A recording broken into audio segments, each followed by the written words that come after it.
regular military forces as well as special operations troops. Ukrainian President Petro Poroshenko has made it clear he sees the purpose of the training as to learn how to beat Russia, and the escalation of this training toward combat troops is likely to add some tension to U.S.-Russian relations, with Poroshenko openly envisioning his country as the staging ground for a global war on Russia. Russian officials are downplaying the seriousness of the program so far, however, with Foreign Minister Sergei Lavrov citing the disastrous state of the U.S.-trained armies in Iraq and Afghanistan as proof that U.S. training won't be a real game-changer. The U.S. plan now is to train 5 battalions of Ukrainian troops along with a battalion of special forces. The training is centered in western Ukraine to avoid any risk of direct U.S. involvement in the civil war in the east, which is in a state of ceasefire at any rate.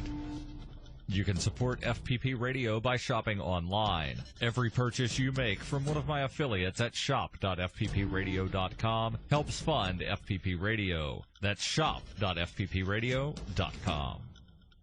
UPI reports the U.S. Department of State on Monday issued a worldwide travel alert recommending that American citizens avoid travel in some regions abroad due to increased terror threats. The department did not detail any specific threat, but simply warned citizens that growing unrest and recent attacks make traveling overseas more risky. The alert said current information suggests that the Islamic State, aka Daesh, Al-Qaeda, Boko Haram, and other terrorist groups continue to plan terror attacks in multiple regions. These attacks may employ a wide variety of tactics, using conventional and non-conventional weapons and targeting both official and private interests. The State Department said its concern is not only for major terrorist factions but also for lone wolf attackers who draw inspiration from groups like the Islamic State or Al-Qaeda, and recent attacks have only added to officials' concerns. The State Department alert also said extremists have targeted large sporting events, theaters, open markets, and aviation services. In the past year, there have been multiple attacks in France, Nigeria, Denmark, Turkey, and Mali. The Islamic State, Daesh, has claimed responsibility for the bombing of a Russian airliner in Egypt. The department also